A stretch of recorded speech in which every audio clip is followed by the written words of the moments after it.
오늘은 우리 예수 믿는 사람들에게 있어서 가장 기쁜 날, 가장 감사한 날, 영광의 날, 축복의 날입니다. 왜냐고 하면 하나님께로부터 우리가 받을 수 없는 엄청난 선물을 받은 날이기 때문에 그렇습니다. 하나님께서 우리를 사랑하시고 우리를 구원하시기 위해서 아들 독생자 예수 그리스도를 우리에게 선물로 주신 날이 오늘 성탄절이기 때문에 그렇습니다. 네, 교회에서 지키는 절기들이 다 중요하지만 성탄절이 너무 중요한 것이 왜 그러냐고 하면 모든 절기의 기초가 되고 모든 절기의 근원이 되고 모든 절기의 뿌리가 되는 것이 성탄절입니다. 여러분, 만약에 예수님이 세상에 오시는 성탄절이 없었다고 하면 우리 주님의 십자가의 죽으심도 없습니다. 부활도 없는 것이고 승천도 없는 것이고 재림도 없는 겁니다. 그러니까 가장 우리 기독교 절기 가운데 다 중요하지만 그 중에서 가장 중요한 절기, 뿌리가 되고 시작이 되고 근본이 되는 절기가 성탄절입니다. 만약에 우리 주님이 이 세상에 오시지 않았다면 우리는, 저도 마찬가지고 여러분들도 마찬가지고, 절망 가운데 죄악의 늪에서 사탄의 종이 되어서 살다가 지옥의 나락으로 떨어져 버릴 수밖에 없는 우리들입니다. 근데 예수님께서 사람의 몸을 입으시고 이 땅에 오셨고 우리가 그 주님 오심의 복음, 우리 주님이 전하신 천국 복음을 듣고 예수님을 만나고 구원의 거룩한 은총을 입었는데 이것이 우리에게 있어서 정말 감사한 날이고 우리 주님을 축하하고 영광 돌리는 날입니다. 오늘 성탄절 아침 우리 모든 성도들 심령과 가정 가운데 하늘의 평화와 기쁨과 은혜가 강같이 임하는 축복의 시간 될 수 있기를 주의 이름으로 축원합니다. 오늘 본문 누가복음 2장 1절은 이렇게 시작합니다. 같이 한번 따라합니다. 그때에. 누가복음 2장 1절서부터 7절까지 말씀을 열어가면서 가장 먼저 시작하는 단어가 그때에라고 하는 단어입니다. 근데 이 단어가 왜 중요하냐고 하면 그때에라고 하는 단어는 BC 4년을 얘기합니다. 이 그때에 바로 예수님의 탄생이 임박했을 때에 가이사 아구스도가 BC 27년부터 AD 14년까지 로마 제국을 통치했던 황제입니다. 그런데 이 사람이 나라를 다스리고 통치할 때에 정말 탁월한 통치력과 행정력과 정치를 너무 잘해가지고 이 가이사 아구스도가 통치할 때에 로마가 가장 많이 번영을 한 거예요. 그러면서 모든 백성들이 정말 살기도 좋고 먹기도 좋고 생활하기도 좋은 평강을 누리면서 살았던 때가 바로 이 가이사 아구스도가 황제로 있을 때에 이런 일이 있었던 겁니다. 그래서 이 가이사 아구스도를 뭐라 그러냐고 하면 로마 정부의 대부다라고 얘기할 정도로 아주 유명하고 그리고 나름대로 그 당시에 로마에서는 가장 훌륭했던 황제가 가이사 아구스도입니다. 그런데 이 사람이 자기의 통치의 영역, 그때 당시 로마가 지배하고 있었던 나라가 주변에 많이 있었고 이스라엘도 역시 로마의 지배 속에 있었는데 통치의 영역을 넓히고 더 견고하게 하기 위해서 뭐를 내리냐고 하면 천하로 하여금 다 호적을 하라고 명령을 내립니다. 그러니까 사람들이 각기 자기가 태어났던 곳에 가서 다 호적을 해서 인구조사를 할 때에 필요하니까 그런 것들을 하기 위해서 지금 다 움직이고 있는 겁니다. 근데 예수님의 아버지 요셉도 다윗의 후손인데 마리아를 데리고 나사렛으로 어디로 올라가느냐고 하면 베들레헴으로 올라갑니다. 근데 베들레헴에 올라갔는데 오늘 본문 말씀 속에 보니까 마침 그때 올라갔는데 마리아가 출산할 때가 가까운 거예요.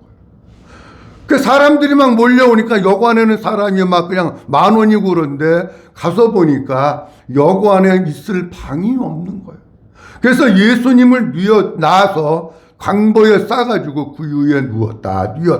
그렇게 말씀합니다. 그래서 7절 말씀해 보면 다 같이 한번 봅니다. 시작. 처다들을 낳아 강보로 싸서 구유에 누웠으니 이는 여관에 있을 곳이 없음이로라. 아멘.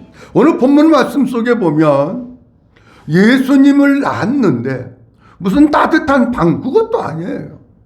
아니면 조산소 그것도 아니에요. 아니면 산부인과 그것도 아니에요. 그냥 마구간에서 나가지고 그 아이를 강보에 싸서 구유에 뉘었다. 그렇게 말씀합니다. 이 본문 말씀을 보면은 왜 예수님이 마구간에서 나셔가지고 강보에 쌓여서 구유에 뉘었을까 하는 것을 먼저 말씀드리려고 그러는데 7절 말씀 뒤에 보면은 이는 여관에 뭐가 없었다고요? 있을 곳이 없었대요. 여관에 사람들이 다 호적하기 위해서 올라오다가 보니까 동네 있는 여관들마다 요즘같이 호텔이 있어서 객실이 수백 개가 되고 그런 것도 아니잖아요. 옛날이니까. 그러니까 여관마다 사람이 다 차가지고 있을 곳이 없었기 때문에 다시 얘기합니다. 예수님이 머무를 방이 없었기 때문에 예수님은 마구간에서 나셔서 강보에 쌓여서 구유에 누인 거예요. 저는 이 말씀을 보면서 무슨 생각을 하느냐고 하면 이런 생각을 합니다. 요즘도 많이 오늘을 살아가는 교인들, 오늘을 살아가는 현대인들도 마음에 예수님을 모실 방이 없어서 예수님을 문 바깥에다가 두고 사는 사람들이 너무 많습니다. 교회는 다닙니다. 나는 예수 믿는다고 합니다. 교회에서 직분도 받았습니다. 그런데 예수님은 아직도 어디 있느냐? 아직도 마음문 바깥에서 서성거리시고 기다리게 하시는 예수 믿는 사람들이 너무 많다는 거예요. 왜 그러냐고 할 것 같으면 현대인들을 살아가는 마음에 예수님을 모실 방이 없기 때문에 그렇습니다. 너무 바쁘게 사는 사람들도 그럴 수 있어요. 아침에 일찍 일어나서 저녁 늦게까지 일하고 너무 바쁘다 보니까 마음에 예수님을 모시고 살 주님으로 살 마음에 여유가 없는 사람도 있습니다. 그리고 이 마음 가운데 세상의 욕심이나 육신의 종욕이나 시기나 다툼이나 간음이나 향락이나 이런 육신적인 것으로 꽉 차가지고 이 속에 예수님이 들어갈 공간이 없는 사람. 여러분, 하나님은 사람을 지으실 때에 우리 주님을 모실 수 있는 방을 여기에다가 만들어 놓으셨다는 겁니다. 무슨 얘기냐고 하면 사람 마음 가운데 주님을 모시기 전에는 결코 마음에 평강도 없고 행복도 없다는 겁니다. 근데 현대에 많은 사람들이 사실을 모르고 예수님은 안 모셔도 내가 세상에서 열심히 살고 돈 많이 벌고 출세하고 공부 열심히 하고 좋은 대학에 가면 내가 행복하고 평안한 줄로 알아. 여러분, 아무리 돈을 수백억을 벌고 좋은 대학을 가고 출세를 한다고 할지라도 마음의 방에 예수님이 계시지 않고 예수님이 그를 통치하고 지배하지 않으면 절대로 행복하지 않습니다. 이 영적인 원래. 우리 사랑하는 모든 성도님들, 여러분 자신을 한번 잘 살펴보시기 바랍니다. 나는 마음에 여유가 없고 너무 바쁘고 세상의 욕심, 세상의 쾌락, 향락, 시기, 질투, 간음, 음란 이런 것들로 인해 가지고 내 마음에 예수님 모실 공간이 없지는 않는지.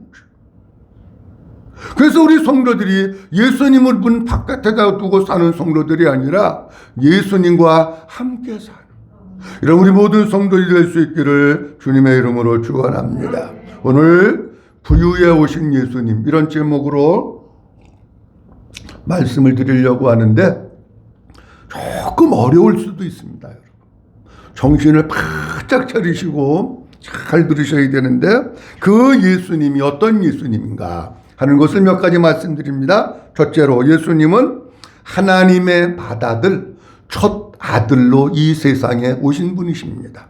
오늘 누가복음 2장 7절 말씀이 보면 이렇게 말씀하고 있습니다. 다 같이 한번 보도록 합니다. 시작. 잘 보세요. 첫 누구를 낳아? 첫 아들을 낳아.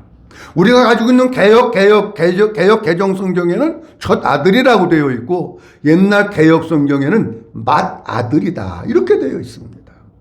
그런데 여러분이 첫 아들, 맏 아들이라고 하는 의미 속에는 신학적으로 굉장히 중요한 의미가 있습니다. 어떤 중요한 의미가 있느냐고 하면 첫 아들이다. 그러면 그 뒤에 마리아가 또 아기를 낳았다는 얘기입니까? 안 낳았다는 얘기입니까? 네? 낳았다는 얘기예요. 아니 결혼해서 어떤 엄마가 첫째 낳았어 그러면 둘째 셋째도 낳는다는 얘기 안 낳는다는 얘기예요. 낳는다는 얘기죠. 여러분 이게 신학적으로 왜 중요하느냐고 하면 이래서 중요한 거예요. 캐톨릭에서는 뭐라고 얘기하느냐면 예수님의 어머니 마리아는 예수님만 낳고 평생을 동정녀로 살았다고 얘기를 합니다. 그리고 마리아는 원죄가 없다고 얘기를 합니다. 여러분 성경에 예수님의 형제가 분명히 있습니다. 그리고 마리아는 원죄가 없는 사람이 아닙니다. 그런데 천주교는 뭐라 그러냐? 예수님의 어머니 마리아는 예수님만 낳고 동정녀로 살았대. 그건 성경적으로 안 맞습니다. 그러니까 이게 신학적으로 너무 중요한 거예요. 근데 이런 의미 말고도 다른 의미들이 성경 말씀 속에 여러 가지가 있는데 맏 아들이라고 하는 얘기는 어떤 뜻이냐고 하면 먼저 난 자다 그런 뜻이에요. 왜 잘 보세요. 우리 집에 예를 들어서 자녀가 4명이다. 얘가 맏아들이야. 얘가 큰애야. 첫째야. 그러면 얘네들보다 어떻게 낳았다는 거예요? 먼저 낳았다는 거예요. 이 첫아들, 맏아들이라고 하는 단어가요. 성경에 너무 중요합니다.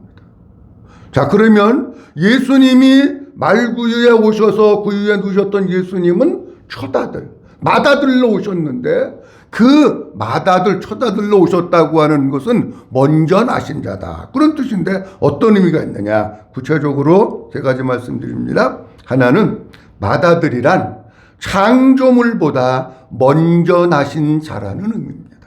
조금 어려울 수 있어요. 한번 따라합니다. 맏아들이란 창조물보다 먼저 나신 자입니다.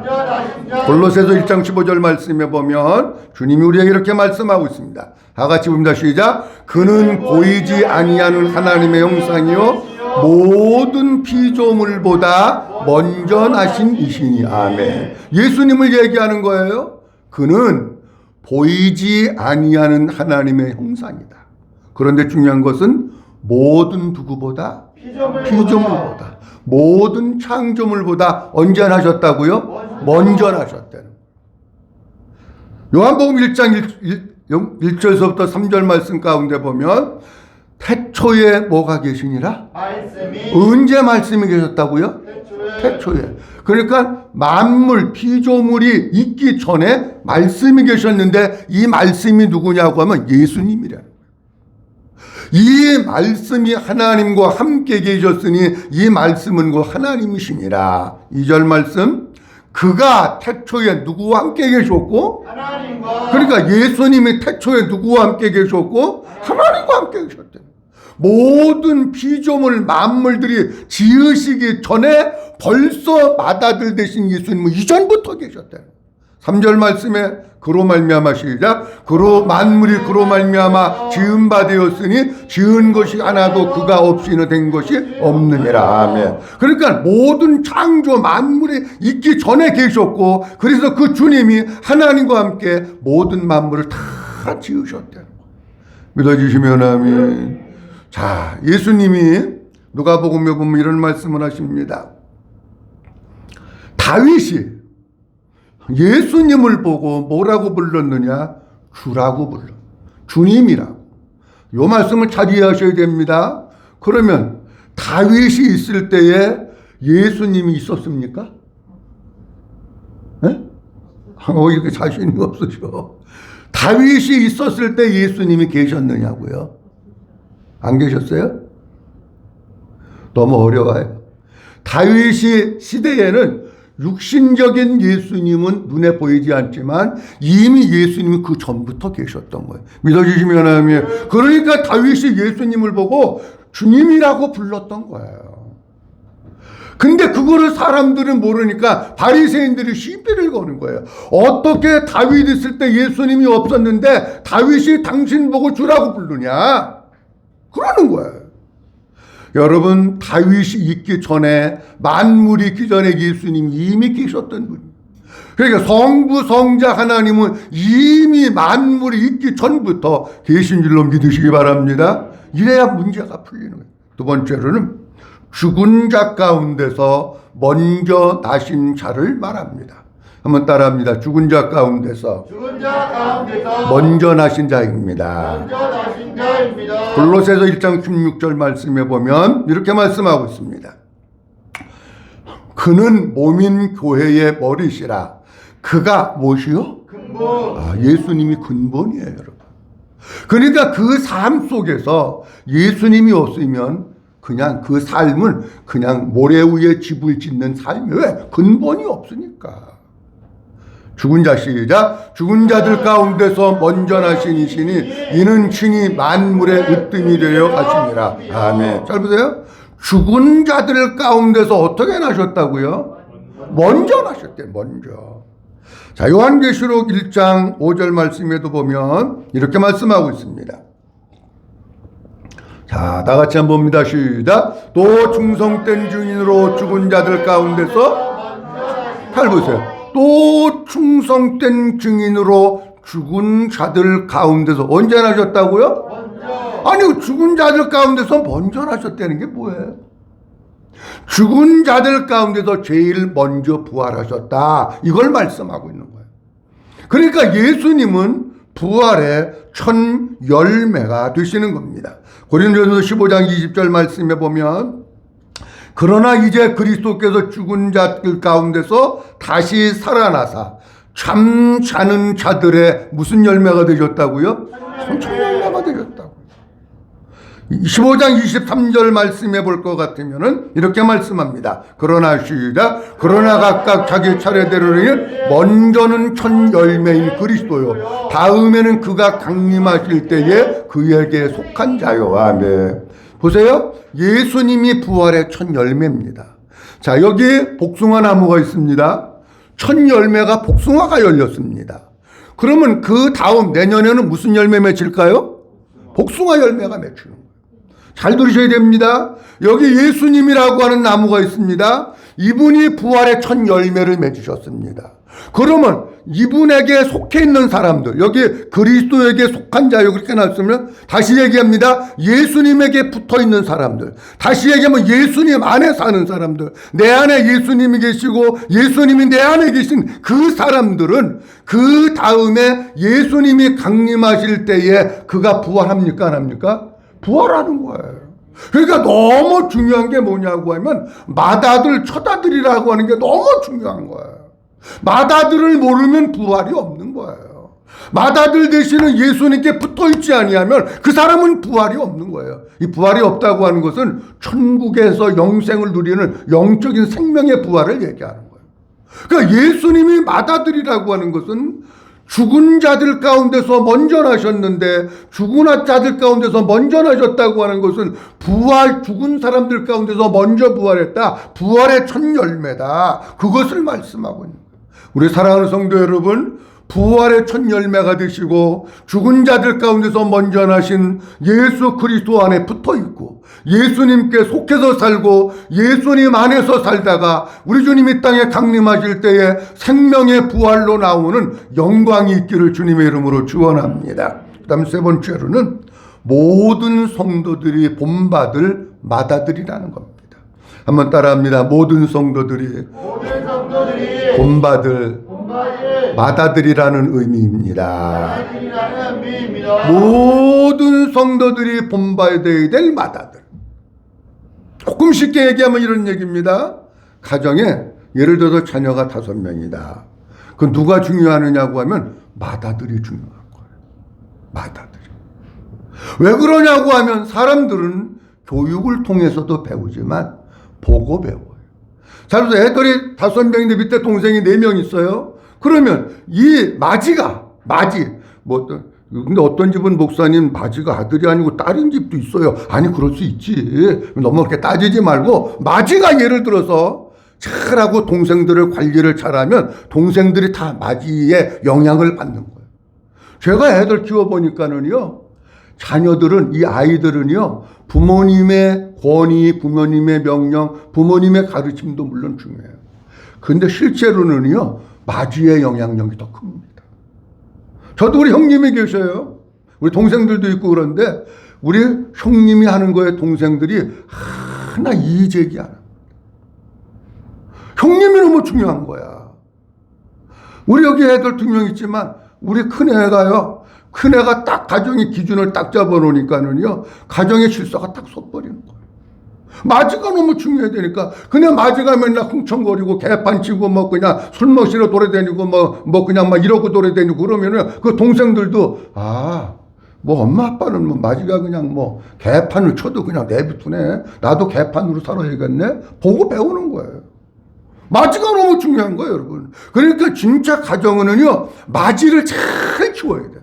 마지를 부모가 권위를 세워주고 마지의 권위 앞에 동생들이 굴복하도록 만들고 가정의 위계 질서를 마지를 통해서 세워나가야 그 가정이 밥을 쏘는 거예요.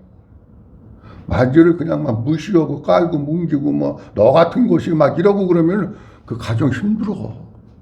진짜 우리가 영적으로 본받아야 될 마지가 있는 거예요. 그게 누구냐고 하면 예수 그리스도. 로마서 8장 29절입니다. 로마서 8장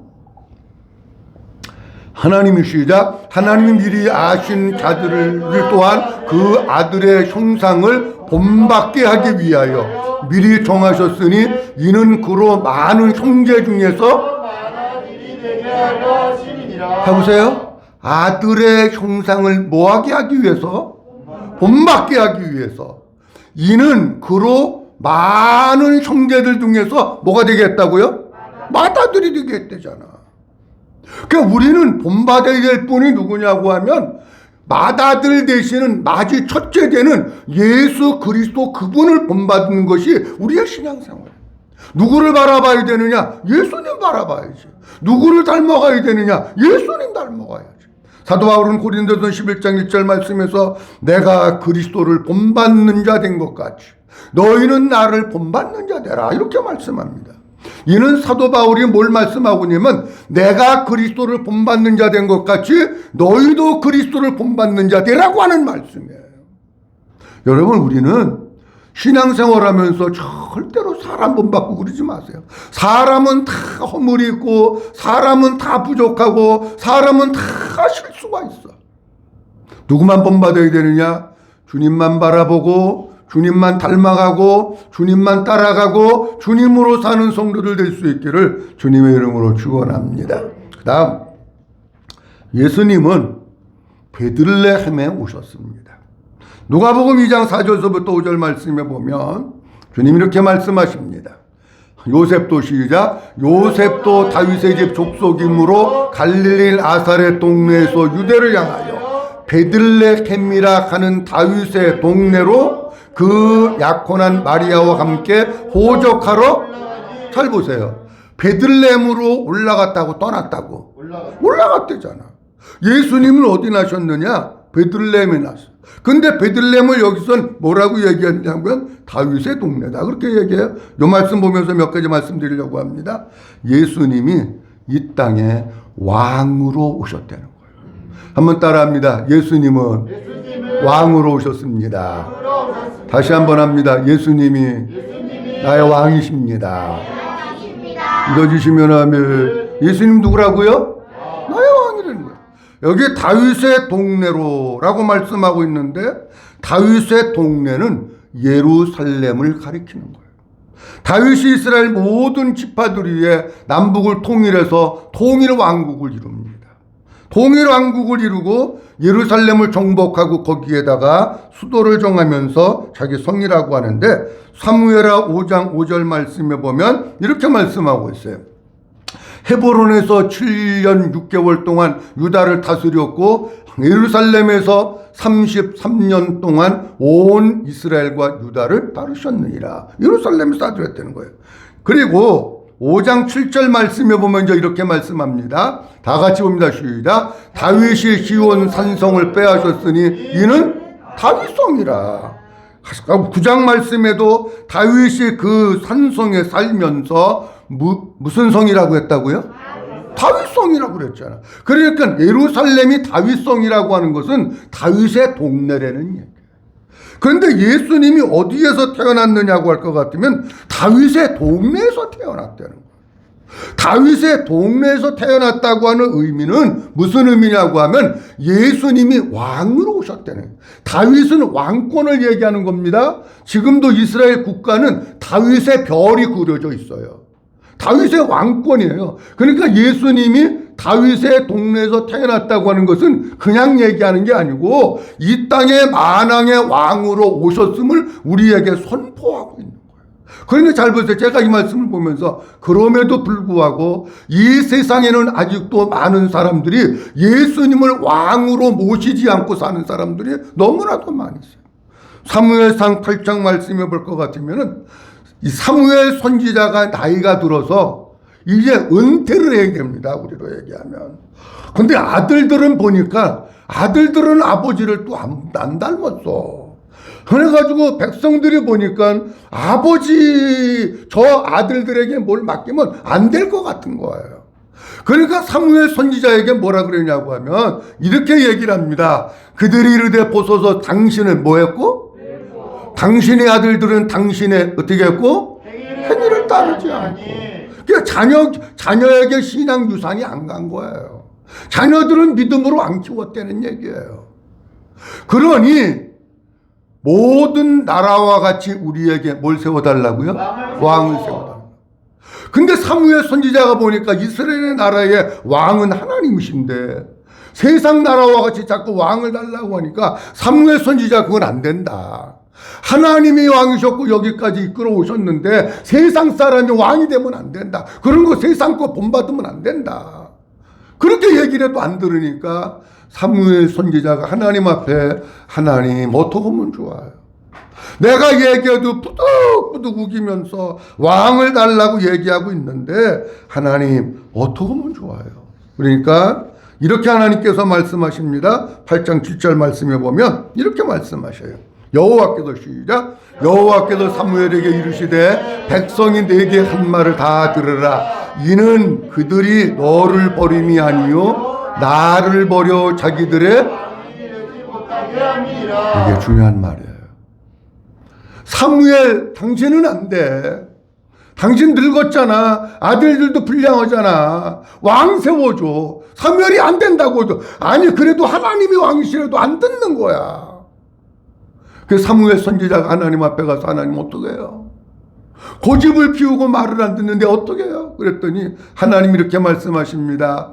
이는 그들이 너를 버림이 아니요 누구를 버려? 하나님을 버려. 하나님이 뭐가 되지 못하게 하는 거예요? 왕이 되지 못해. 요즘 우리를 살아가고 있는 사람들도요 하나님을 버리는 사람들. 하나님이 왕됨을 거부하고 사는 사람들이 많고 예수님을 버리는 사람들이 많아요. 예수님이 진짜 내 안에 오셔서 나의 왕으로 계셔야 내 마음의 평강이 임하고 주님의 통치가 임하고 주님의 나라가 생기는데 예수님을 버려버리는 왕 되는 게 싫은 거야. 우리 사랑하는 성도 여러분, 진정한 행복, 진정한 축복은 내 왕이 누구냐에 달려있는 겁니다.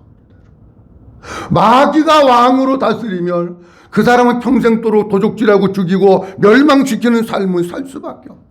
예수님이 왕이 되시면 우리에게 생명을 주시고 더 풍성한 생명을 주시고 평강을 주시고 행복을 주시고 은혜를 주시고 영생을 주시는 줄로 믿으시기 바랍니다. 한번 따라합니다. 예수님이 나의 왕이십니다. 믿어주시면 아멘. 이게 분명해야 돼요. 그 다음 예수님은 생명의 떡으로 오셨음을 말씀하고 있습니다.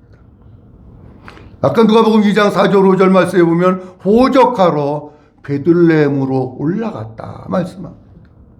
베들레헴이라고 하는 뜻은 어떤 뜻이냐고 하면 떡집이다, 그런 뜻입니다. 왜 갈 때도 많은데 하필이면 요셉과 마리아는 베들레헴으로 올라갔을까? 물론 자기의 고향이니까 갔죠. 그런데 거기에 하나님의 비밀한 섭리가 있는 거예요. 예수님이 베들레헴에서 태어나셨다고 하는 것은, 떡집에서 태어났다고 하는 것은 내가 생명의 떡이라고 하는 것을 말씀해 주시고 있는 거예요. 요한복음 6장 35절 말씀에 예수님께서 이렇게 말씀하십니다. 예수께서 이르시되 나는 누구니? 예수님은 생명의 떡이래. 한번 따라합니다. 예수님이 생명의 떡이십니다. 무슨 떡이에요? 생명의 떡이에요. 그러니까 예수님을 먹어야 내 속에 하나님의 생명이 있는 거야. 내 안에 예수님 없으면 하나님의 생명 없는 거예요, 여러분들. 48절 말씀에도 내가 곧 생명의 떡이라고 말씀하셨고 51절 말씀에도 이렇게 말씀하고 있어요. 다 같이 한번 봅니다. 시작. 나는 하늘에서 내려온 살아있는 떡이니 사람이 이 떡을 먹으면 영생을. 내가 줄 떡은 세상에 뭐를 주기 위하며? 생명을 주기 위하며. 내가 생명의 떡인데 나를 좀 먹어라. 여러분, 먹는다고 하는 게 무슨 뜻입니까? 내가 먹으면 그 속, 그게 먹은 밥이 됐든지 고기가 됐든지 그게 내 속에 있는 거예요. 아니, 생명의 떡을 여기 있는데 부정만 하는 사람이 있어. 안 먹어. 예수님이 이 안에 없어. 안 먹은 거예요. 여러분, 그 뒤에 보면 예수님이 구유에 나셨다고 그래요. 구유에 누우셨다고 그러는데, 여러분, 구유도 저는 보면 같은 의미라고 봐요. 여러분, 구유가 뭡니까? 짐승들의 밥그릇이에요. 거기다가 여물을 담고 사료를 담고 짐승들의 밥그릇이 구유예요. 그러면 왜 예수님이 구유에 누셨을까? 내가 너희들에게 양식을 줄 거다. 내가 너희의 생명의 떡이다. 그거 말씀하시는 거 아닙니까, 여러분? 그런데 우리가 여기서 제가 이거를 생각해 보셔야 돼요. 자, 무슨 얘기냐고 하면 이런 얘기입니다.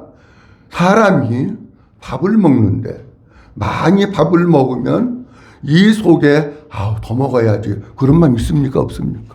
없어요. 너무 잘 먹으면 다른 것도 귀찮아 먹는 게 아무리 맛있는 게 있어도 싫어.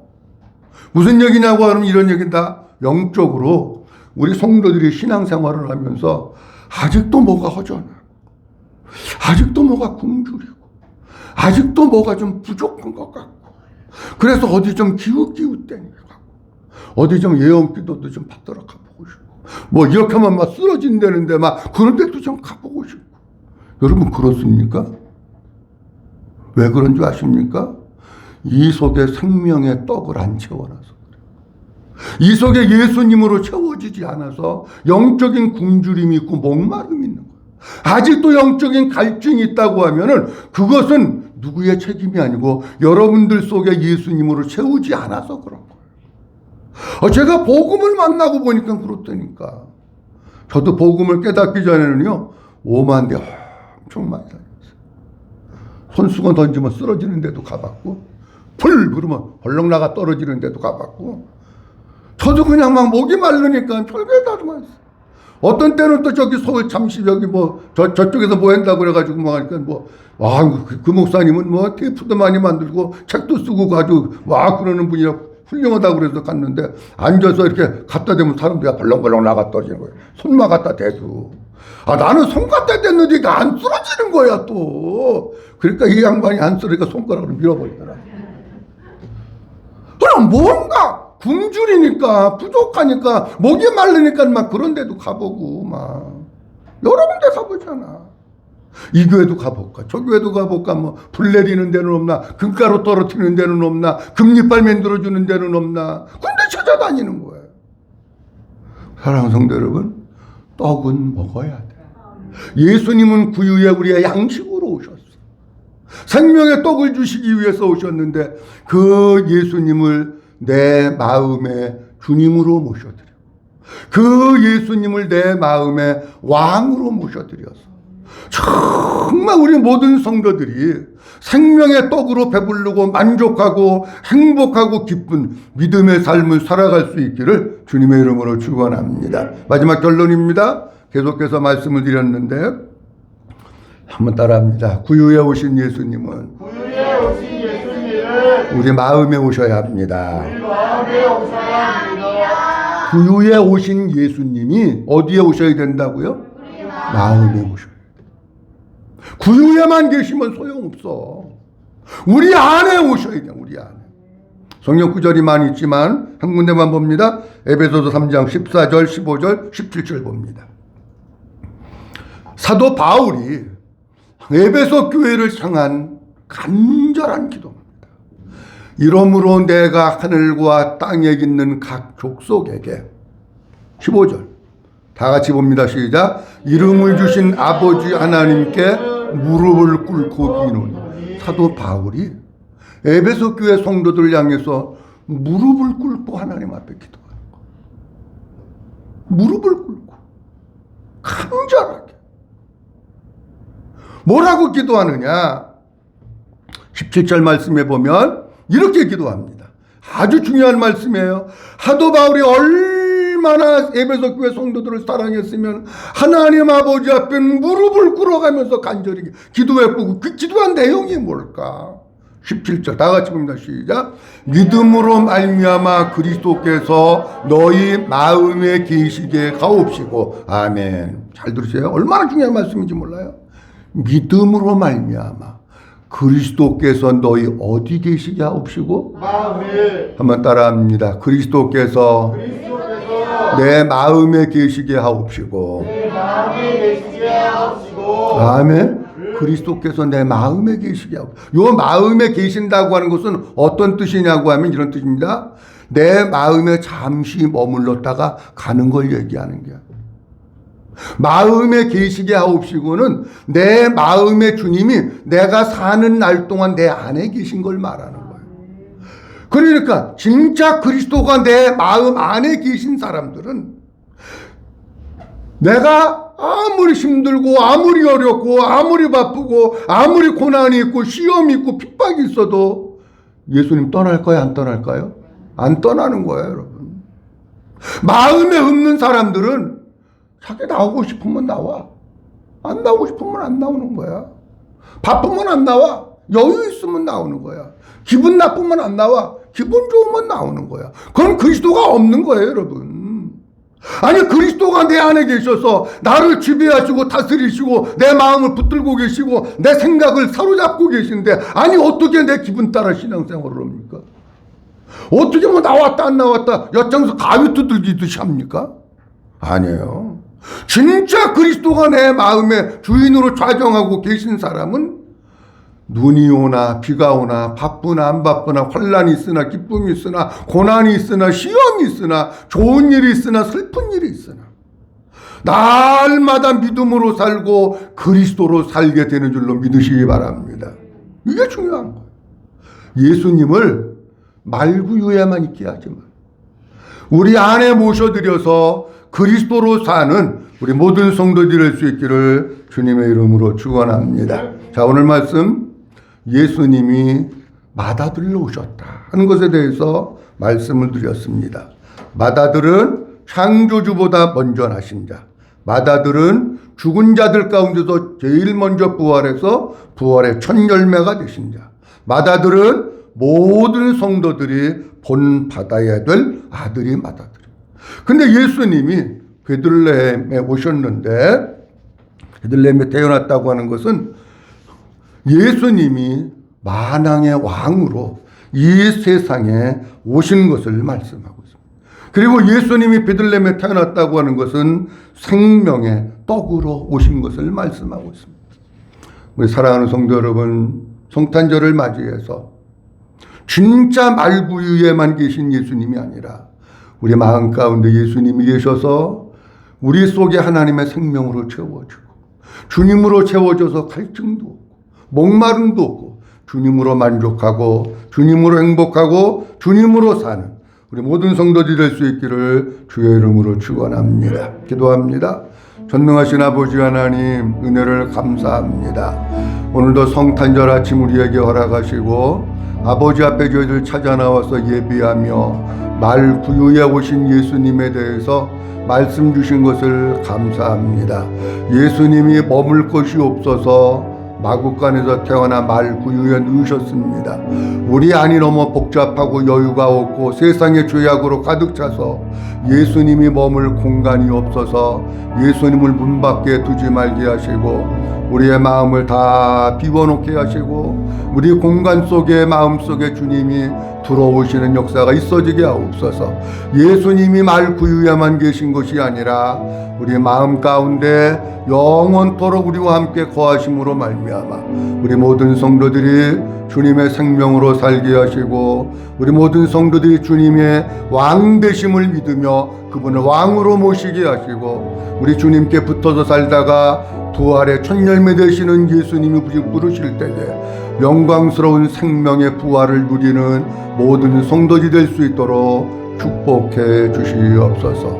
모든 영광 아버지께 올려드리옵고 주 예수 그리스도의 이름으로 기도하옵나이다.